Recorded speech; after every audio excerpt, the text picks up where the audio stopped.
আসসালামু আলাইকুম রহমতুল্লাহি ওয়াবারাকাতুহু। সম্মানিত দর্শক, স্বাধীন বাংলাদেশে দুটো মন্ত্রণালয়, আইন, বিচার এবং সংসদ বিষয়ক যে মন্ত্রণালয় এটি এবং স্বরাষ্ট্র মন্ত্রণালয়, এই দুটো মন্ত্রণালয় আমাদের সব সরকারের আমলেই সরকারের গলার ফাঁস হিসেবে সরকারকে ডুবিয়েছে।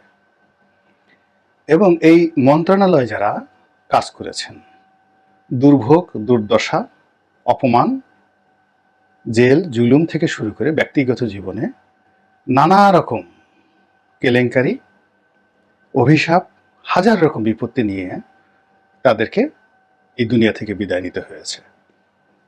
একটা একটা করে বলি। বঙ্গবন্ধুর জামানাতে স্বরাষ্ট্রমন্ত্রী ছিলেন ক্যাপ্টেন মনসুর। তো ক্যাপ্টেন মনসুরের যে জীবদ্দশায় মারাত্মক, যাকে বলে অপমানের ছিল। এর কারণ হলো তিনি নামে স্বরাষ্ট্রমন্ত্রী থাকলেও মূলত বঙ্গবন্ধুর কসাই হিসেবে যার খ্যাতি ছিল, এসপি মাহবুব, তিনি মূলত স্বরাষ্ট্রমন্ত্রী মন্ত্রণালয় চালাতেন, পুলিশের বিভাগটি। বাকি যে বিষয়গুলো, যেগুলো গেরিলা, রক্ষী বাহিনী, অন্যান্য যে বিষয়গুলো, মারামারি, কাটাকাটি, গুলাগুলি, এই বিষয়গুলো নেতৃত্ব দিতেন তাপস এবং পরশের বাবা শেখ মনি। এবং শেখ মনি যদি কখনো সেই ক্যাপ্টেন মনসুরকে তিনি একটা ফোন করতেন, সঙ্গে সঙ্গে তিনি মানে ভয়ে অস্থির হয়ে যেতেন। আমাদের আসাদুজ্জামান খান কামালকে শেখ হাসিনা ফোন করলে, বেনজির ফোন করলে, হারুন ফোন করলে যেরকম একটা অবস্থা হতো, ঠিক ওইরকম একটা অবস্থা কিন্তু ক্যাপ্টেন মনসুরের জীবনে ঘটেছিল। স্বরাষ্ট্রমন্ত্রী আসাদুজ্জামান খান কামালের বাড়িতে যেভাবে আগুন লাগানো হয়েছে, একইভাবে যাকে বলা হয় ক্যাপ্টেন মনসুরের বাড়িতে আগুন লাগানোর জন্য বিশাল মিছিল নিয়ে এই ইনুর নেতৃত্বে, হাসানুল হক ইনুর নেতৃত্বে জাসুদের একটা বিরাট গ্রুপ তখন তার বাড়ি আক্রমণ করেছিল এবং তার বাড়িটি ছিল তখন এই মিন্টু রোডে। তো ক্যাপ্টেন মনসুরের পর আইন মন্ত্রণালয়ে আসেন। আইন মন্ত্রণালয়ের মাধ্যমেই মারাত্মক কতগুলো যাকে বলা হয় সংশোধনী, বিশেষ করে চতুর্থ সংশোধনী। তো চতুর্থ সংশোধনীর মাধ্যমে আওয়ামী লীগের পুরো শ্রেণী চরিত্র পাল্টে দেওয়া হলো। এরপরে স্পেশাল পাওয়ার্স অ্যাক্ট করা হয়েছে এই মন্ত্রণালয়ের মাধ্যমে।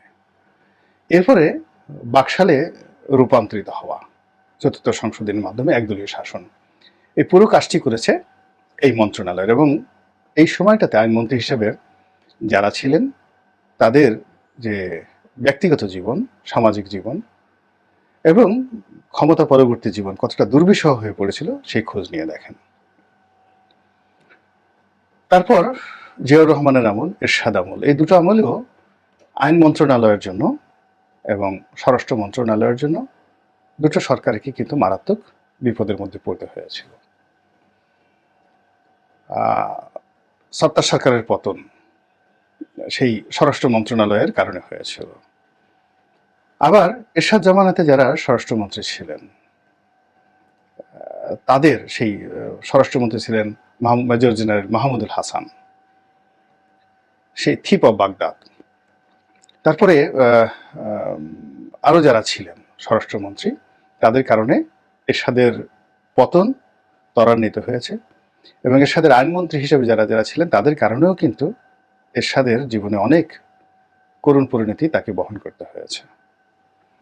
পরবর্তীতে বিএনপি জমানাতে স্বরাষ্ট্রমন্ত্রী মিস্টার মতিন, আইনমন্ত্রী ব্যারিস্টার মওদুদ, এই দুজনের জন্য,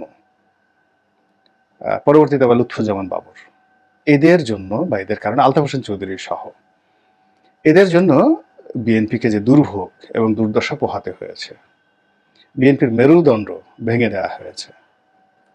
এবং যারা মিস্টার মওদুদ, মিস্টার মতিন, তারা সহ, লুৎফুজ্জামান বাবর সহ, তাদের সবার জীবন রীতিমতো অভিশপ্ত হয়ে গিয়েছে। বাবর সাহেব তো এখন জেলখানাতে ফাঁসির আসামি, মানসিক ভারসাম্য বলতে গেলে হারিয়ে ফেলেছেন। মিস্টার মওদুদ প্রথম থেকেই আইনাঙ্গনের সাথে থাকার কারণে তার ফ্যামিলির যে সুখ শান্তি সম্পূর্ণ বিনষ্ট হয়ে গেছিল। তার একটা ছেলে অটিস্টিক, স্ত্রীর সঙ্গে তার কখনোই সুসম্পর্ক ছিল না, চুল ছিঁড়াছিঁড়ির মতো অবস্থা। তার বাড়িটা সরকার দখল করে নিয়েছে এবং তিনি পৃথিবীর সবচেয়ে অসুখী মানুষ হিসাবে, তিনি ছিলেন বাংলাদেশের সবচেয়ে সফলতম একজন মানুষ। জ্ঞান বিজ্ঞান মানে কি নাই, বক্তব্য পার্লামেন্টে, রাজপথে, লেখালেখি ইংরেজিতে এবং বাংলাতে। মওদুদ সাহেবের সমপর্যায়ের মেধাবী লোক বাংলাদেশে খুব অল্প, আর সফলতার দিক থেকে একেবারে চূড়ান্ত। এরশাদ জমানাতে, জিয়াউর রহমানের জমানাতে, খালেদা জিয়ার জমানাতে সবসময় তিনি ছিলেন শীর্ষ ব্যক্তিত্ব। কিন্তু এত অসহায়, এত লাঞ্ছিত, এত অপমানিত হয়ে তিনি মৃত্যুবরণ করেছেন, যার সঙ্গে আর কোনো কিছুর তুলনা করা যাবে না।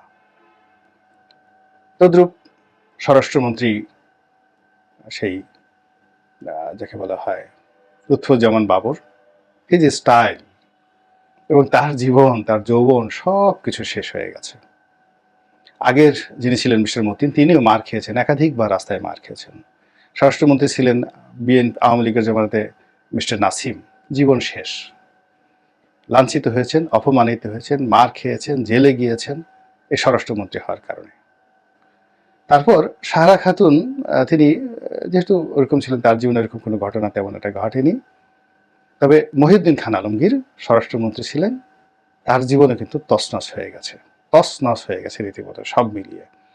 তার ব্যাংক, বিমা, পরিবার, জীবন, সংসার, জীবন নিয়ে টানাটানি। এখন কোথায় আছেন আল্লাহ মালুম, আল্লাহ ভালো জানেন। এরপর সর্বশেষ আসাদুজ্জামান খান কামাল। এই ভদ্রলোককে দেখে মনে হয়নি যে তিনি দুষ্ট, তিনি চরিত্রহীন, নারী লোভী।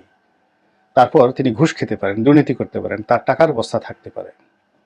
তাকে একজন নিপাট ভদ্রলোক বলেই মনে হতো। কিন্তু তার পতনের পর যে সকল খবর, এখনো আমি সত্য মিথ্যা বলতে পারি না, যে সকল খবর আসছে তো রীতিমতো পিলে চমকানো। এবং আজকের এই ভিডিওটা আমি করছি বৃহস্পতিবার দিন। এখনো পর্যন্ত তাকে কোর্টে তোলা হয়নি, তাকে গ্রেপ্তার দেখানো হয়নি। তবে তাকে নিয়ে যে গুজব, তিনি গণপিটুনির শিকার হয়েছেন, মারাত্মকভাবে তিনি গণপিটুনির শিকার হয়েছেন। তার বাড়ি পুড়িয়ে দেওয়া হয়েছে, সরকারি বাড়ি এবং তার যে ব্যক্তিগত বাড়ি, পরিবার পরিজন নিয়ে যিনি থাকতেন, সেখানে হামলা চালিয়ে পুরো বাড়ি তছনছ করে দেওয়া হয়েছে। তার গাড়ি বাড়ি, ব্যবসা প্রতিষ্ঠান, কোনো কিছু নেই। এবং এই লোকটি যেদিন কোর্টে তোলা হবে, তাকে নিয়ে যে কি কাণ্ড ঘটবে, আমি যদি দীপুমণির পরিণামের কথা চিন্তা করি, সালমানের পরিণতির কথা চিন্তা করি, আনিসের পরিণতির কথা চিন্তা করি, সে তুলনায় আসাদুজ্জামান খান কামাল, তার প্রতি জনরোষ এবং ক্ষোভ 100 গুণেরও বেশি। তো কাজেই তাকে কোর্টে তোলা হলে কোনো পরিস্থিতি আসলে মিলিটারি দিয়েও নিয়ন্ত্রণ করা যাবে না। এটাই হলো বাস্তবতা। তো সেই মানুষটি এখন যেখানে আছেন, জাহান্নামের সে তৃপ্তি, মজা তিনি এখন পাচ্ছেন। আর যখন তাকে কোর্টে তোলা হবে, তিনি তখন জাহান্নামের যে আগুন, সে আগুনের স্বাদ পাবেন। আর যখন তিনি জেলে যাবেন বা বিচারের মুখোমুখি হবেন, তার প্রতিটি জীবন পার্মানেন্টলি, যারা রোজ কিয়ামত, হাসর নসরের পর, মিজানের পর একেবারে আল্লাহর সিদ্ধান্তে যারা পার্মানেন্ট জাহান্নামে থাকবেন, তো তখন একজন জাহান্নামের যে অবস্থা হবে, ঠিক সেই রকম দুনিয়ার একটা ভার্সন এই স্বরাষ্ট্র মন্ত্রীর, সাবেক স্বরাষ্ট্রমন্ত্রীর জীবনে চলে আসবে। তো এই কথাগুলো বললাম এই কারণে যে এই আইনমন্ত্রীর যে চেয়ারটি এখনো আছে এবং এখানে যিনি বসেছেন ডক্টর আসিফ নজরুল, আমার ডিপার্টমেন্টের বড় ভাই, সুরিদ, অত্যন্ত ভালো সম্পর্ক। তো তিনি সেই চেয়ারে বসে এই কথাগুলো স্মরণ করছেন কেন জানি না, কিন্তু আমার খুব ভয় হচ্ছে এই কাহিনীগুলো জানার পরে। আর দ্বিতীয়ত, এখানে আরেকটি পজিটিভ, স্বরাষ্ট্র মন্ত্রীর যে চেয়ার, এই চেয়ারে বসেছিলেন ব্রিগেডিয়ার এম শাখাওয়াত, এবং অল্প কয়েকদিনই তার জীবন তছনছ হয়ে গেছে এবং তিনি সেখান থেকে চলে গেছেন। এবং আমি মনে করি আল্লাহ তার প্রতি রহম করেছেন। তার জায়গাতে আর একজন এসেছেন, একজন লেফটেন্যান্ট জেনারেল, সামরিক কর্মকর্তা। তার নসিবে কি আছে তাও আমি জানি না। কিন্তু যেটি হয় সেটি হলো, প্রকৃতি একই খেলা বারবার খেলে। পূর্ণিমার সময় পূর্ণিমা হয় এবং পূর্ণিমার টানে, অমাবস্যার টানে একটা জোয়ার হয়।